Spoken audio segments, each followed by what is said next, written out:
right, I'm here with Frank Ritchotte from Line 6. How you doing, Frank? Very good, man. How are you doing? Pretty good, pretty good. You are quickly becoming a legend on the some of these forums, gear forums. I don't know about that, Rich.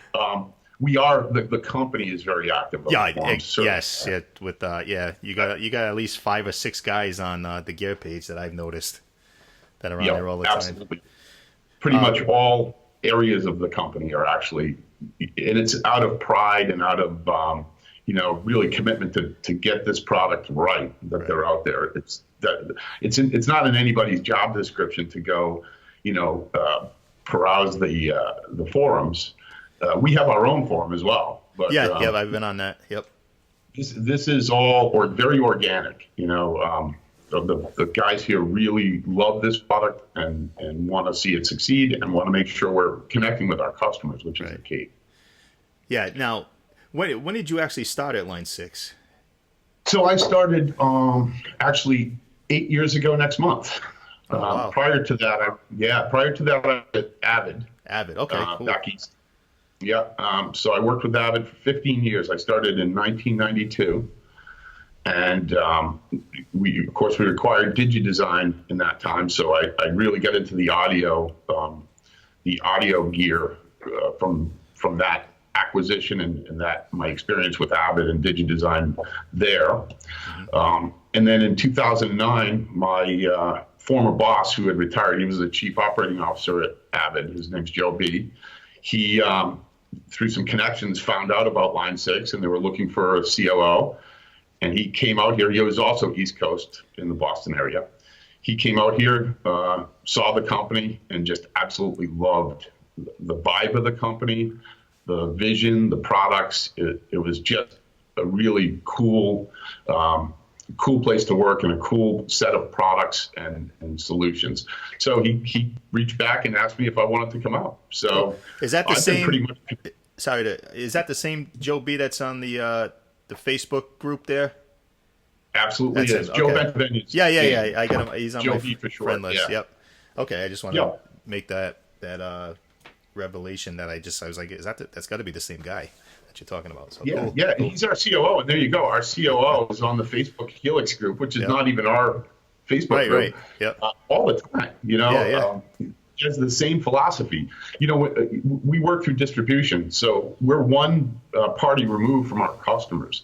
Yep. So it's with the tools we have now with social media, you have to be out there talking to your customers, particularly when you're not selling direct. Right. And it's a message that runs through this company, and it's something that we're passionate about. So we do have a lot of social media presence, and that's by design. It's because we want to build products for you guys, and not for us. Well, one of the best things, like, yes, you are on these forums, you're on, all the other social media, but I'll ask a question and one of you guys it's almost like instant, which is it's great, but it's crazy. And all the other guys that are going to listen to this and watch the video, by the way, this will be on YouTube eventually. They'll probably chime in and say the same exact thing. You guys are there. Like there's no worries about past days where you have to get on a phone call and go through this guy, and then 2 weeks later you still don't have an answer.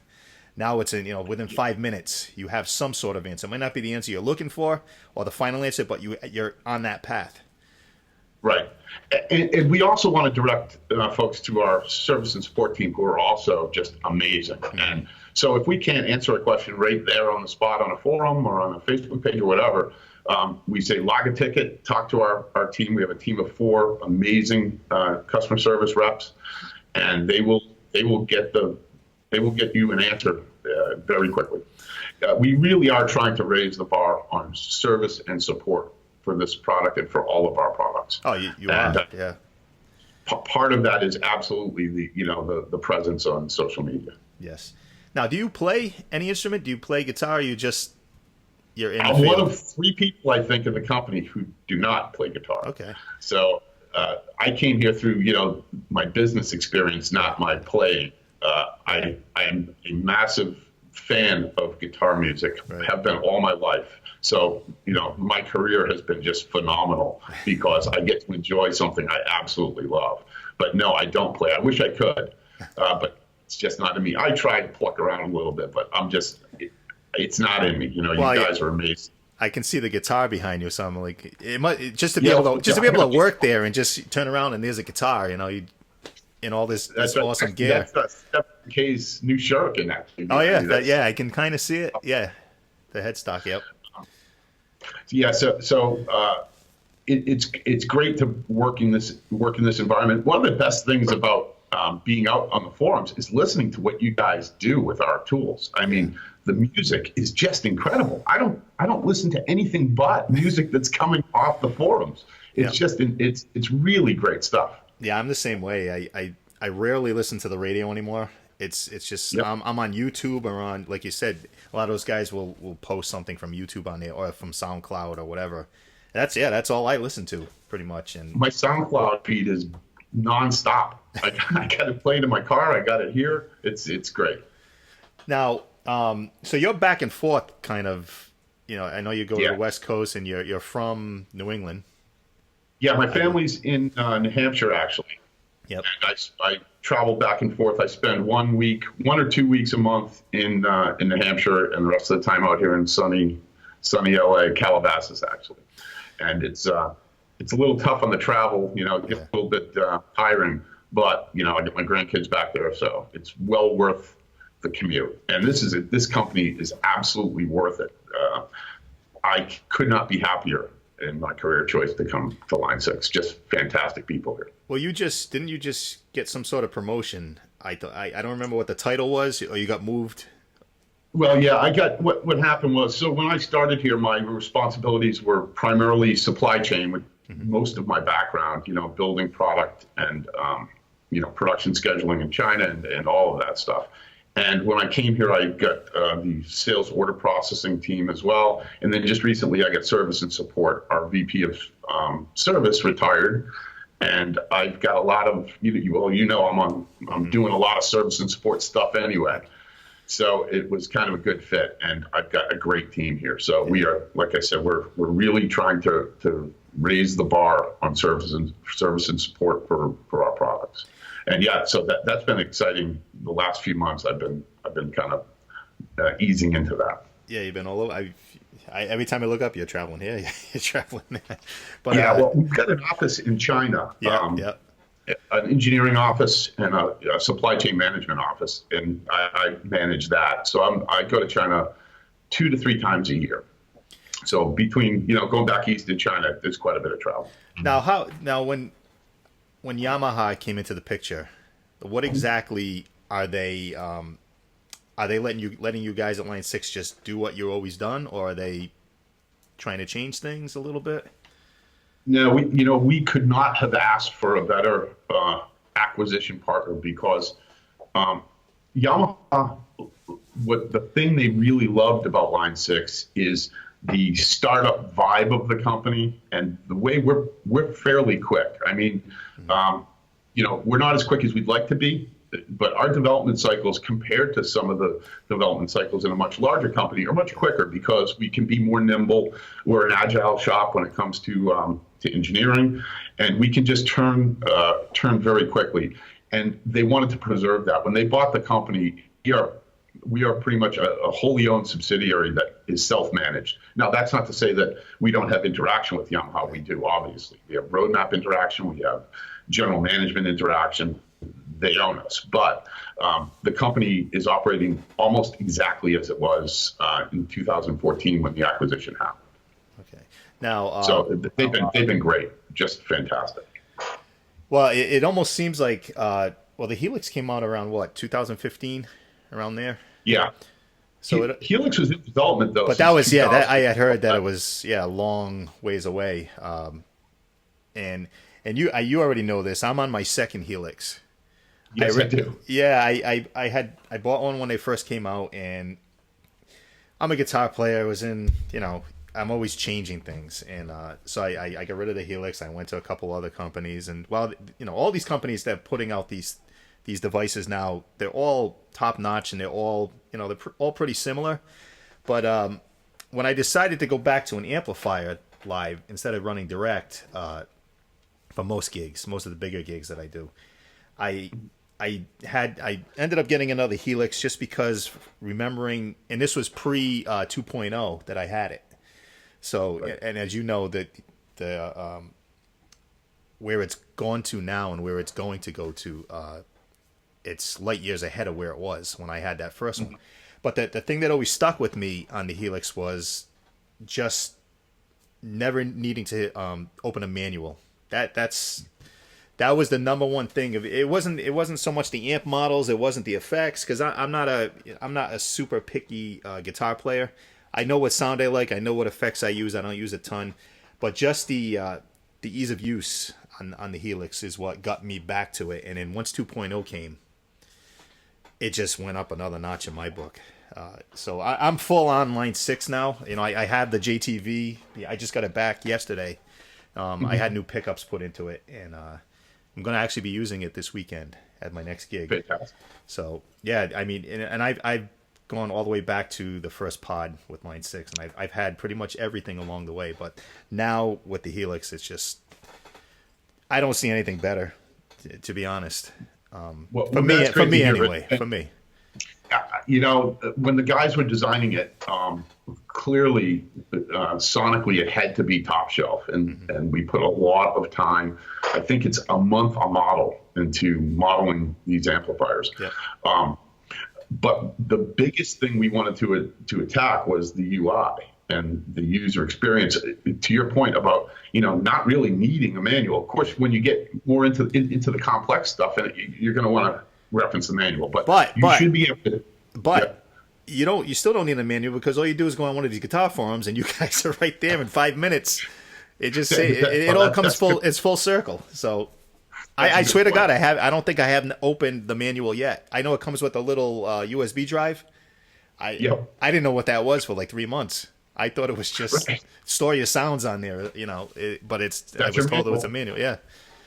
Yeah. So that is, I think that was the primary goal, was to take high level modeling to a place where anybody can, intuitively sit down and figure it out. Prior to Helix, they're all, by the way, all of our competitors have great products. And yes. You'll never hear us make a bad comment about any of them, because we're all in the same game here. We're trying to move the 80% of guitar players who are playing through traditional amp, and pedal models into the digital realm. So it's all good.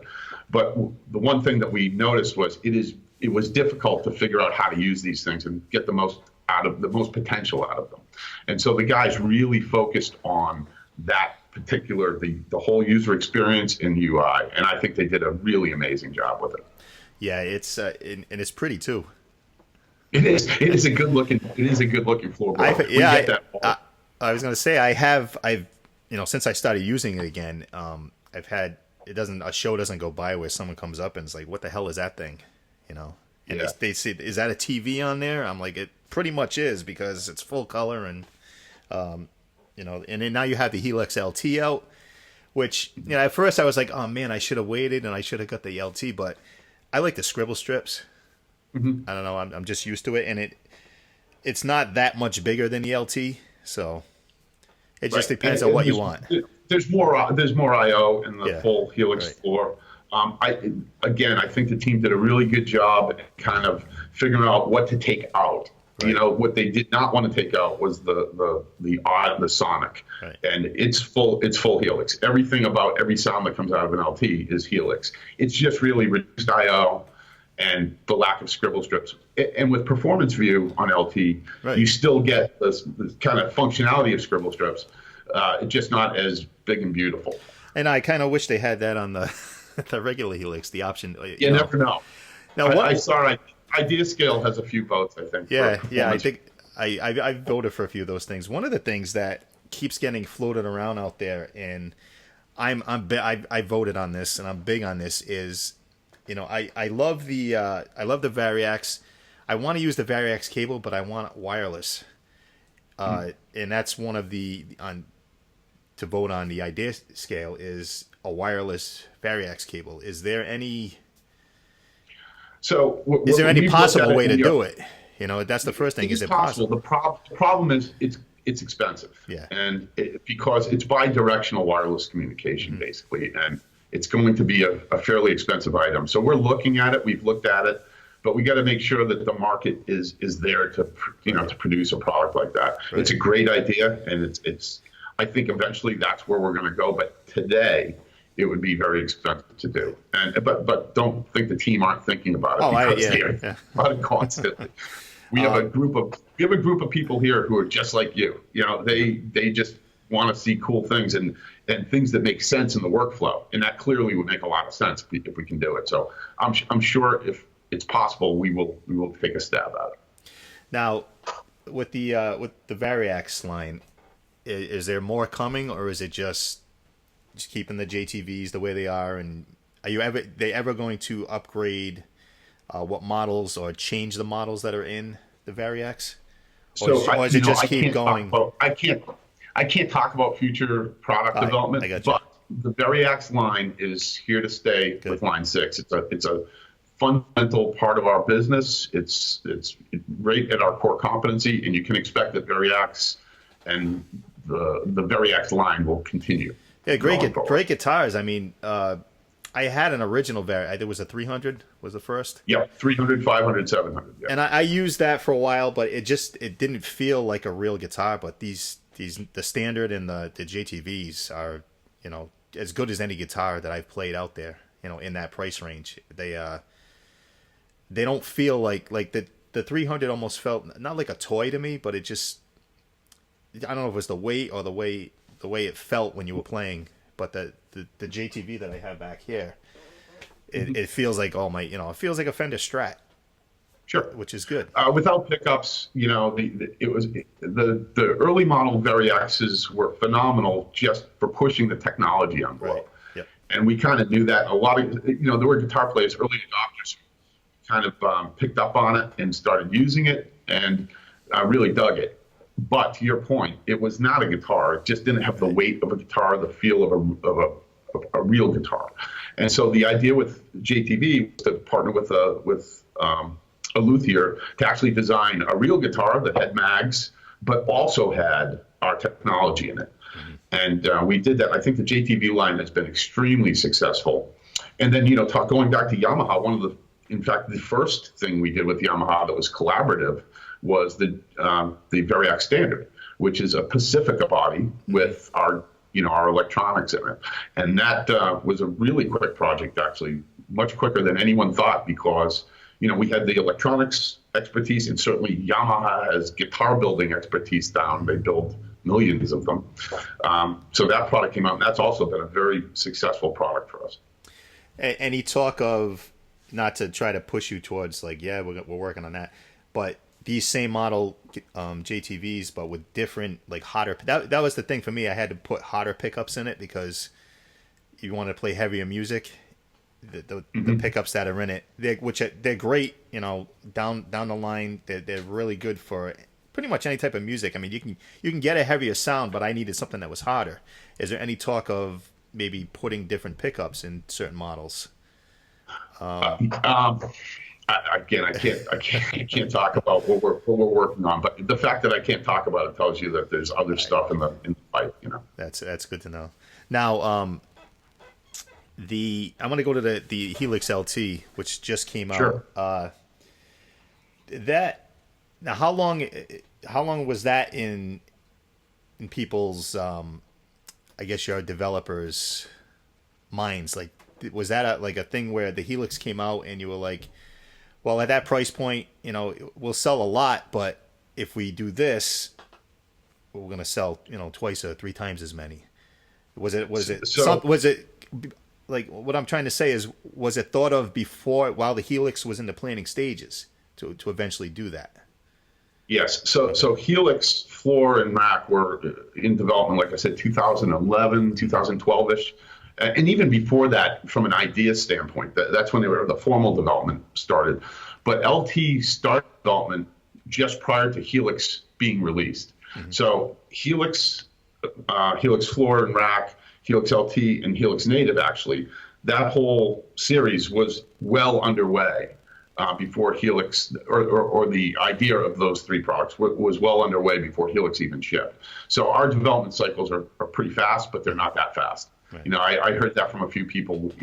Was this just a quick get something out, and it wasn't. This product has been, on the books and being worked on for a very long time.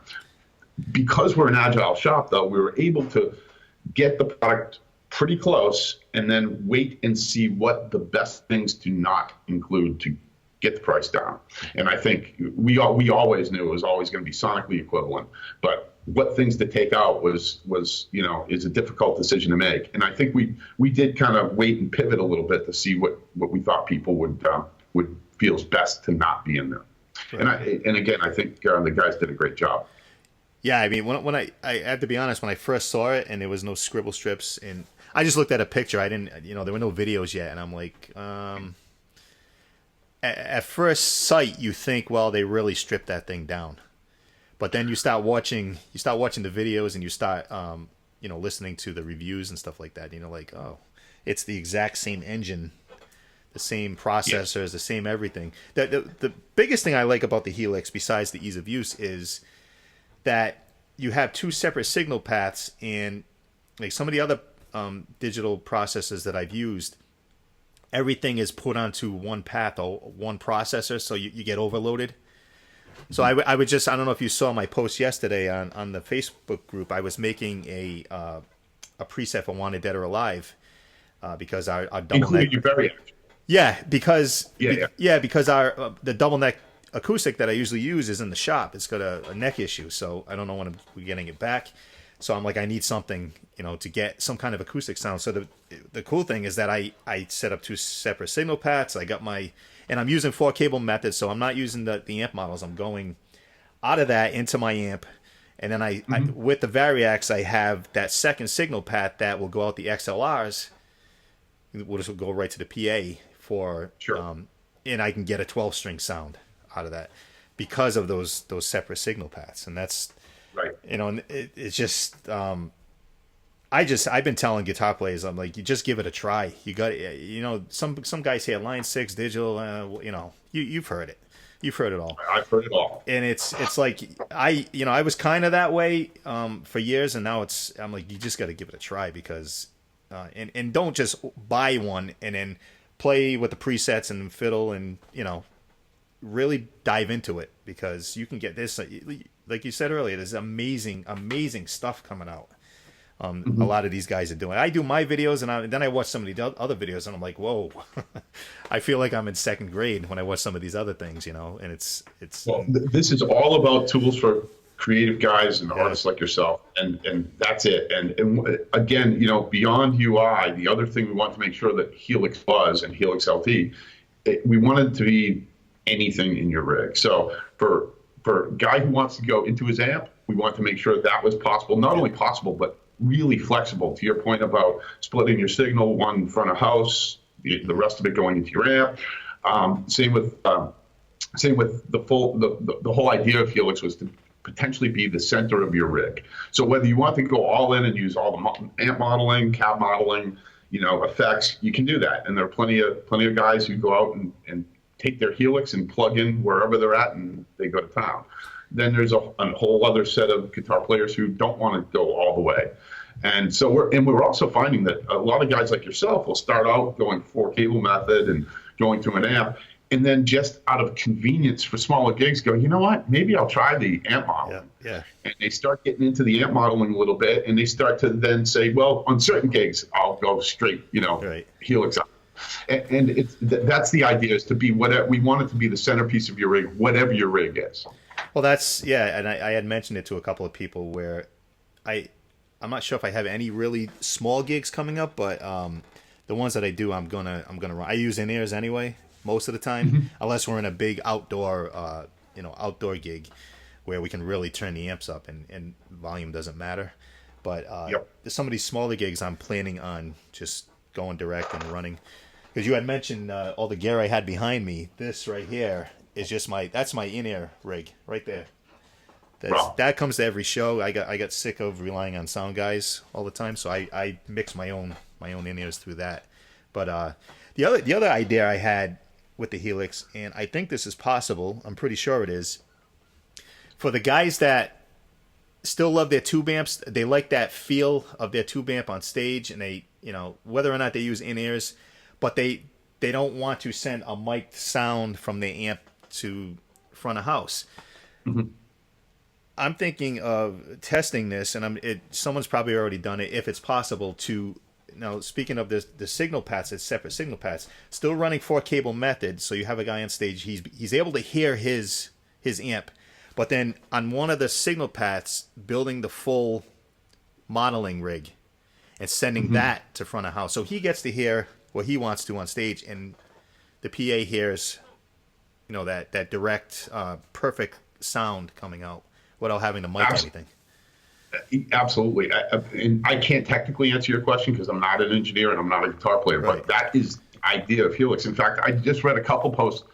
One guy was saying for the first time, he stepped off stage. The rest of the band was playing, and he was out front of house, and he was hearing his stuff through the front of the house. And he was like, wow, it sounded really, really good. But you're right. The stage, what you're getting on stage is very different from what the front of the house is. Yeah. And it's great if you can make yourself happy as a guitar player and have that, feel it in the back of your leg, sound, but also know exactly what the front of house is hearing. Right. So that's absolutely right. That's one of the beauties of this whole setup is that you want to you want the best sound you can for the audience, right. But you don't want to lose the feel that guitar players need, and that. Yeah, that's the whole thing. I'm old school. I'm so used to feeling that 412, banging against the back of my legs. I'm further and further away from that, but like I just said, I'm gonna try that where setting up 2 signal paths, one is 4-cable and one is going out the XLRs, and you can already do it like I did for Wanted Dead or Alive. You can already do it with the Variax where you're sending the acoustic signal out. So I can't imagine why you couldn't send the full, obviously you can't go crazy with effects on that one signal path. You can get pretty... Yeah, exactly, because you're limited for DSP, right. But that's the only thing I believe that's limited. Yeah, on just one signal, because I've seen some guys with, they're running direct and they have, I can't even count how many blocks they have in there. There's so many blocks, and it just shows you how much power is in this thing. And I'm like, do you actually use all that stuff when you're playing? Up to 32, I believe you can. Yeah. Well, I just watched, going back to the LT, I just watched the video this morning. It was from one of the trade shows overseas. I guess the LT, somebody did you can do 23 oscillators. Yeah, that was Eric Klein, the product owner. Eric is the brain behind, and you guys know him as Digital Igloo. Yeah. Eric is phenomenal. The hands down the best product manager I've ever worked with. And he loves this product. I mean, this is his baby. And yes, he was. I watched that one at Music Messa where he was going through the synth stuff, and he was doing some pretty cool stuff. It was with the THX, and it sounded like a movie's about to start. And there's no guitar. I didn't see a guitar in there. It's just the 3-note generator that you guys added into it. That's right. That's right. It was crazy cool. He's all about cool stuff like that. Using that for use the looper and make a whole backing track of what sounds like a keyboard, but it's actually guitar, and then playing over that. Yes. That's the kind of thing I love. I'm a traditionalist, but I also love that, crazy out of this, just thinking outside the box. Well, you know what, Rich, that's one of the beauties of this technology across the board for all the companies in this space. You got to preserve what's, kind of the baseline guitar sounds and all that stuff. Mm-hmm. But now with all these tools, you can do some really creative and cool stuff. And it's, in my opinion, where the next kind of guitar revolution will come from are the tones that you'll be able to get by not being limited to what's possible in the real world, right? Today you've got an amplifier and it does certain things and it covers certain ranges. Going forward, you'll pretty much be able to do whatever you want. And if it sounds good, you can do it. And if you can think it, you can do it. And I think that's where this is all going. And it's you hear it a lot on the forums. I hear it a lot from our customers. It's a great time to be a guitar player. It really, really is. I would say in the last 3 to 5 years, the technology has just started to get to the point where the masses can really use it and enjoy it and be creative with it. Well, it's so much easier now with these direct boxes, not direct box, but these processors that you just plug into your computer and you can get just not as good a sound as a $1 million studio, but you can get pretty damn close. Pretty damn close. That's exactly right. Yeah, it's scary. Actually. Yeah, it's amazing, and I'm proud. I'm happy to be a part of it, and I'm along on the journey. So, we're happy to have you along. Trust me, Rich. And you met me through the forum, through your first purchase, and then followed up with the second purchase. Like I said, we're all about guitar solutions for guitar players, and whatever solution that works best for you, that's great. We want to learn from you guys, and I think again with our forum presence, that's what we're trying to do is learn more about exactly what you want. And through Idea Scale, you've got a couple of good ideas you've been throwing around to me, and Idea Scale is our way of reaching out to the guitar playing public and say, hey, you tell us what you want. Right. And of course, I don't know if you said you're familiar with Idea Scale, but it's basically a voting process that says here's what we'd like to see next or at some point in Helix or Helix LT, and then it gives everybody a chance to vote up what is most important. And you got to remember, a lot of people want a lot of things, so we've got a development team here, right, who are modeling amps, effects, and putting new functionality into Helix all the time. We got a lot of room in that thing. Yeah, there's Annette, just to go back to the right, to go back to Idea Scale. I mean, there is like I can't even get through all the pages and there's some really cool ideas, but there's just, I don't want to even say hundreds. There's probably thousands of ideas you can vote on. It's unwieldy at this point. Our guys have a hard time grooming it and combing through it. Right. But it's still very important to us that we have it out there, and we do, believe me, we use it. Obviously in the development cycle, we have certain things we need to do and that we want to do in the product. But there are also other things, more additional content that we kind of look to you guys to tell us what's most important next. And we absolutely use it. So it's truly a customer, co-designed product. Well, on that note, I have to say thank you. I know we're coming up on our time here, and I know just from seeing you on Facebook and on the forums, you're a busy guy. So thank you so much for taking the time. I like I said, I'm full on Line 6 with as much, as many products that the wireless, it's working out great. So the G70. Thank you, Rich. And by the way, I'm heading back east Friday. And one of these times when I'm back in the Boston area, I'm going to come down and see you at Mohegan Sun. I got to see you guys. Well, it's funny you said that. If you're around, I believe it's July 7th, we're playing the Rooftop at Mohegan, which is the Riverview Garage. I believe one of the garages. What they do is they take the whole top of the garage, the open air part, put a giant stage up there, huge sound system.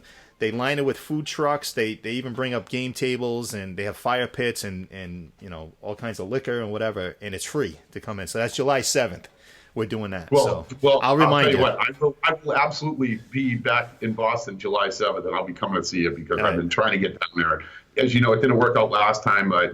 Richie Castellano was in New Hampshire, and I went to see him, see Blue Oyster Cult, and watch him absolutely kill it. Yeah, he was phenomenal. He's great. And seeing his Helix up on stage was great. I can't wait to come see you, Rich. Cool. Looking forward. Very good. I'll keep you in the loop. Okay, sir. All right. Thank you. Thank you. Such a cool guy, Frank Ritchotte from Line 6. Always enjoy talking gear. And yes, Frank, you are becoming a legend among the guitar forums, whether you want to admit it or not. And it's a good thing. I can speak for everyone that is on those guitar forums. We all appreciate what you and Line 6 are, putting forward and taking the time and actually caring about us guitar players out there that are spending the money, on your products. And Line 6 isn't the only one. I don't want to just single them out and say they're the only company that does that, because all of it, Kemper, Fractal, Atomic, great guys at Atomic. I love their products too.